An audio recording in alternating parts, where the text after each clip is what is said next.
اتكلمنا في الفيديو اللي فات عن العربيات الزيرو الاقتصادية الأرخص في مصر، وكنا بدأنا بسعر 700,000 جنيه ونزلنا لحد 500,000 جنيه، وكانت أغلب العربيات موديل 2025 والفتيس بتاعها كان مانيوال.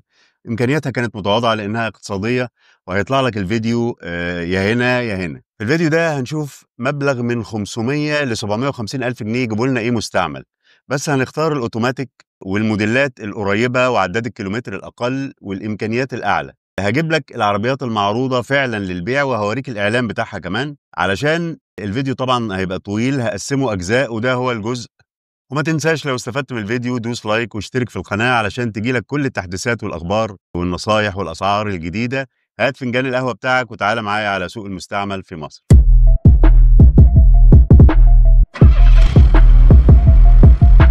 هنبدأ من الأعلى سعرا للأقل سعرا. أول عربية معانا هي البيجو 301 موديل 2016، عددها 90,000 كيلومتر ب 595,000 جنيه. بيجو 301 موديل 2021، عداد 120,000 كيلومتر بسعر 595,000 جنيه. الأوبل كورسا موديل 2017 ماشية 140,000 كيلومتر بسعر 590,000 جنيه. نيسان سنترا موديل 2016 ماشية 120,000 كيلومتر ب 590,000 جنيه. هيونداي اكسنت موديل 2016 1600 سي سي الفئة الثانية فتحة سقف، ماشية 140,000 كيلومتر بسعر 595,000 جنيه.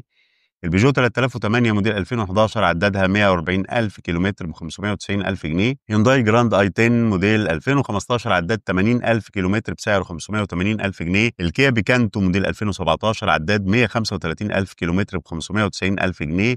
الفيات بونتو موديل 2016 لونج ال 1400 سي سي اعلى فئه، الهاي لاين فتحه سقف بانوراما، ماشيه 122,000 كيلومتر ب 580,000 جنيه. شنجان ايدو موديل 2022، عداد 82,000 كيلومتر 575,000 جنيه.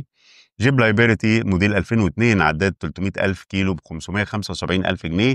الدايهاتسو جراند تيريوس موديل 2009، ماشيه 400,000 كيلو بسعر 570,000 جنيه. البيجو 3008 موديل 2011، عداد 165,000 كيلومتر بسعر 570,000 جنيه. هيونداي اكس 20 موديل 2012، عداد 150,000 كيلومتر بسعر 570,000 جنيه. الفورد ايكو سبورت موديل 2019 250,000 كيلومتر ب 570,000 جنيه. الفيات 500 موديل 2009 ماشيه 100,000 كيلومتر بسعر 570,000 جنيه.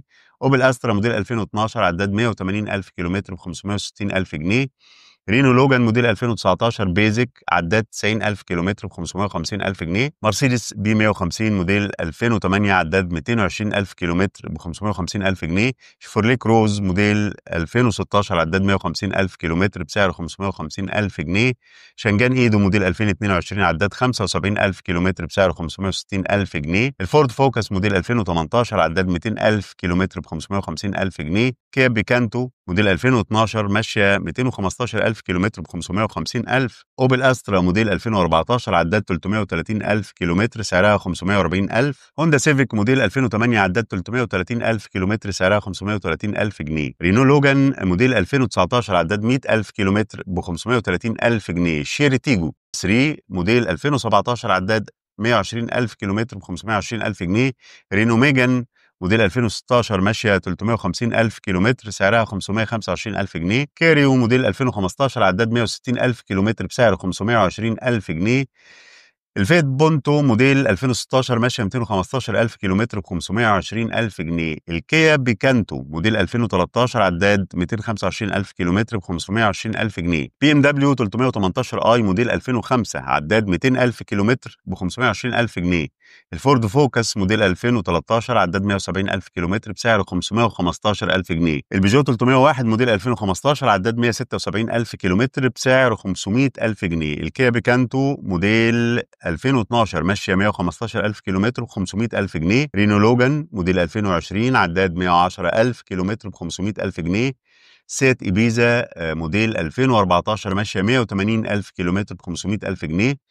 الهيونداي سولاريس موديل 2017 ماشيه 228,000 كيلومتر بسعر 500,000 جنيه. هنلاحظ فيها عربيات اتكررت معانا وفيها فرق في السعر، والسبب الحاله، والسبب الموديل، والسبب الفئة. يعني في عربيات احنا اتكلمنا فيها ما قلناش الفئة بتاعتها كام، فئة أولى، هاي لاين، بيزك. يعني ده الاختلاف اللي بيحصل، إن تبص تلاقي عربية مثلا بي ام دبليو 318 اي سعرها 700,000، وعربية زيها سعرها 525,000.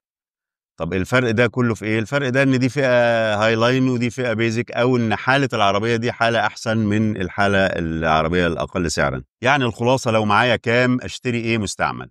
شوف يا سيدي، لو معاك من 700 ل 750 الف جنيه ممكن تشتري سكودا اوكتافيا، اي 7، اوبل كروسلاند، مرسيدس بي 200، مازدا 3، جاك اس 4، كيا سيراتو، فورد اكسبورت، سيات توليدو، بيجو 508، رينو داستر، جيب لايبرتي، ام جي 5، ستيروين سي 4 بيكاسو، شيري تيجو 7، ستيروين سي 3، اير كروس، ميتسوبيشي لانسر ولانسر شارك 2000 سي سي، بايك اكس 3، بيجو 301، بيجو اكتيف، رينو سانديرو، ستيب واي، سوزوكي بالينو، جيب شيروكي، فولكس فاجن جولف، هيونداي افانتي، فولكس فاجن جولف 6، كيا سيراتو، هيونداي اكسنت ار بي، فورد ايكو سبورت، رينو داستر، ستروين سي اليزي، فورد كوجا، فورد فوكس، بيجو 5008، شيري تيجو 7، بيجو 2008، سكودا فانتازيا، بي ام دبليو 116 اي، فولكس فاجن بيتلز الشكل الجديد.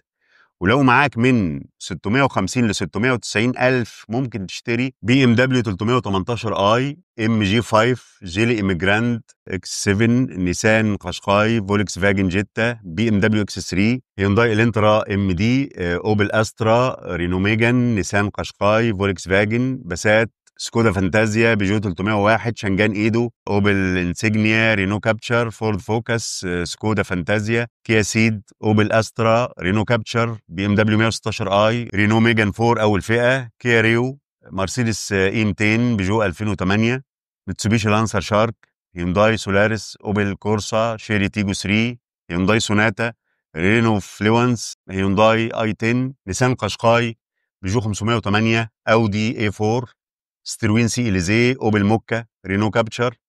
ولو معاك من 600 ل 640 الف جنيه ممكن تشتري عربيه ستيروين سي اليزي، رينو داستر، دايهاتسو جراند تيريوس، ام جي 5، بيجو 3008، مازدا 3، اوبل استرا، ستيروين سي اليزي، فولكس فاجن جيتا، فولكس فاجن باسات، كيا سيراتو، كيا ريو، ستروين سي 4، سيات ابيزا، بيجو 3008، ستروين سي 5، هيونداي الانترا ام دي، رينو لوجان، دايهاتسو جراند تيريوس، جاك اس 3، نيسان قشقاي، فورد فوكس، رينو فلوينس، هيونداي اكسنت، اوبل كورسا، هوندا سيفيك، شيري تيجو 3.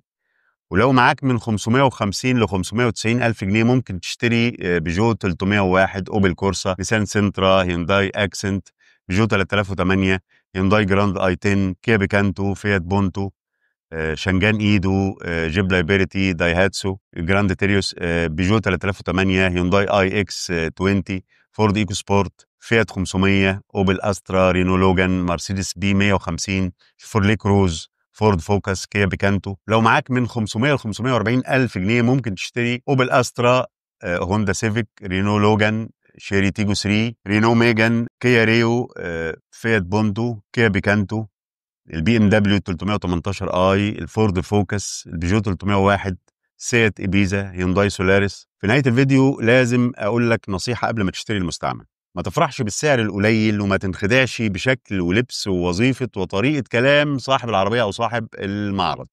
وانت بمجرد ما هتشتري كله هيختفي ومش هيرد على اتصالك. يعني من الاخر انت لوحدك شايل شيلتك. اكشف على عربيتك كويس جدا في مركز صيانه معتمد او في التوكيل.